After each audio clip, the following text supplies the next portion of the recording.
I'm Rick Kaler. Thanks for joining me.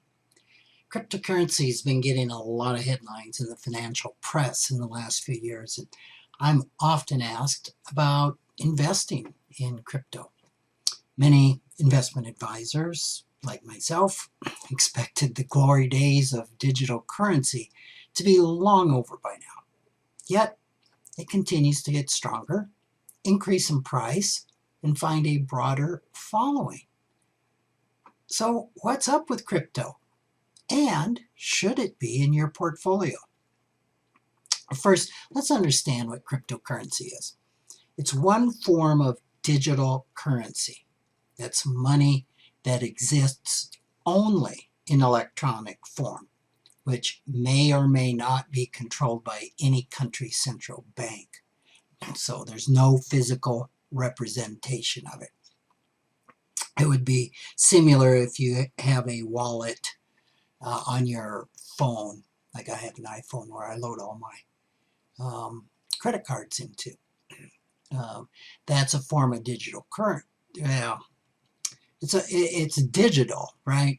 But there is a physical representation of that currency. So with digital currency, there is absolutely no physical form. So there are three types of digital currencies. The first one is called cryptocurrency. This would be like Bitcoin or Ethereum, which are two very popular cryptocurrencies. And a unit of currency is an encrypted data stream. It's created or mined by computers solving complex digital problems. It takes a lot of energy, but I digress. A computer network called a blockchain maintains the currency, securely records transactions, and limits the creation of new currency, which is kind of important. Okay, so that's crypto. A virtual currency is always unregulated, and it is controlled by its developers. And then the third type of currency is a central bank digital currency, often referred to as CBDC. It's created and regulated by a country and is legal tender in that country.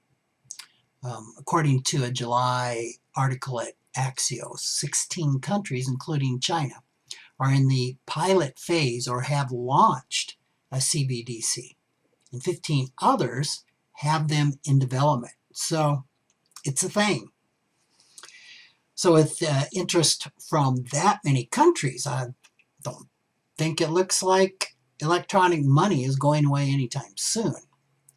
So what are the advantages of using a digital currency to buy and sell goods and services? Because again, it's a currency.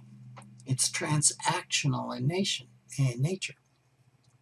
Well, with digital currency, transactions are fast.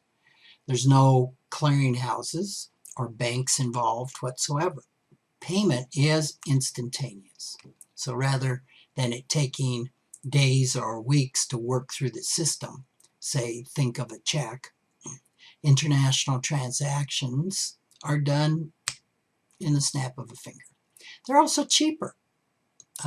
When you use your credit card, there's often costs, certainly internationally, I would say always costs, of converting one currency into another, and converting British pounds into US dollars or US dollars into euros.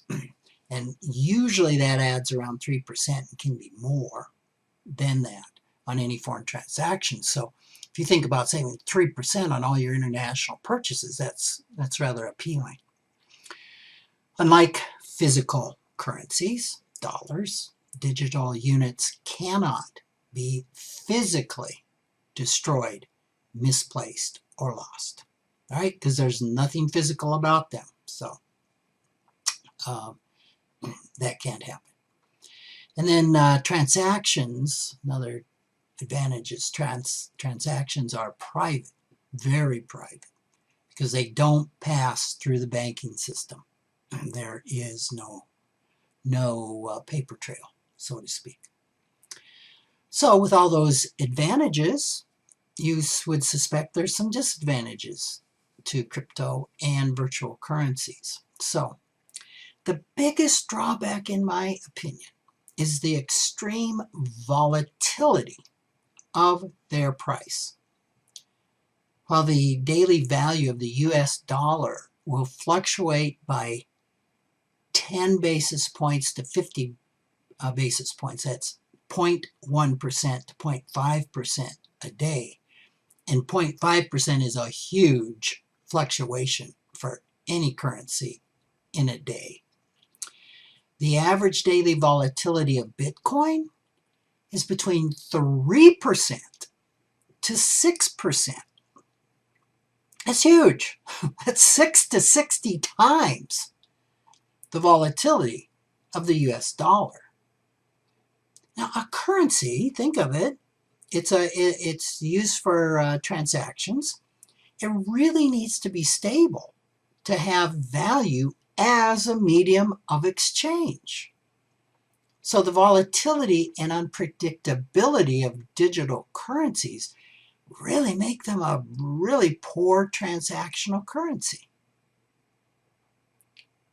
So I think that's the number one biggest problem with the digital currencies today. Number two, if you don't have an internet connection, well, you can't use your currency. Now, most people today have an internet connection, but just imagine being someplace and there's no cell phone service.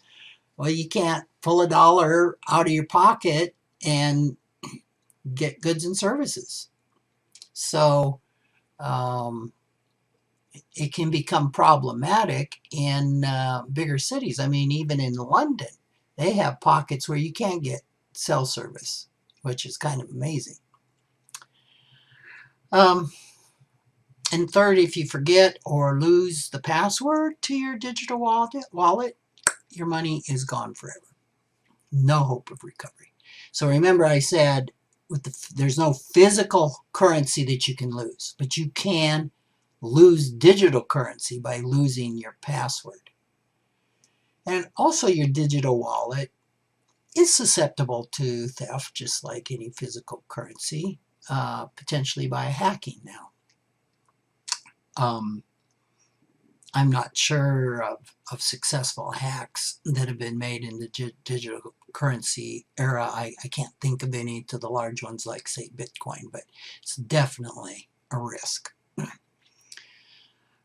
So the same high volatility that makes crypto and virtual currencies a poor choice for a currency for transactions is what makes them a really enticing vehicle for speculating. I mean, had you purchased $100 of Bitcoin for $1 in 2011, just 10 years ago, today it'd have a value of $6.2 million. It's $100 to $6.2 million. Had you taken that same $100 and put it into US dollars, the ETF would be DXY. In 2011, it would have grown to 119. All right? So, dollars very, very stable. They're not investments. You don't invest in dollar bills as an investment vehicle. Digital currency has been, I will not call it an investment, it's a speculation, right?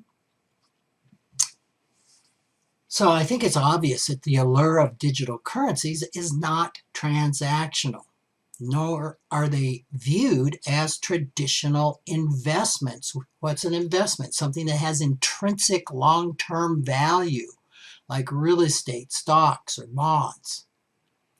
They are viewed as a speculation, at least from my perspective, a high-risk vehicle by which that a person can get rich quickly. You can also get poor quickly. It's just like investing in options or futures contracts. Digital currencies typically don't have a place in a conservative investment portfolio. Instead, they need to be approached in the same manner as any risky speculation. Never borrow to speculate in virtual or cryptocurrencies, and never commit more money to speculating in them than you are absolutely comfortable in losing. Thanks for joining me.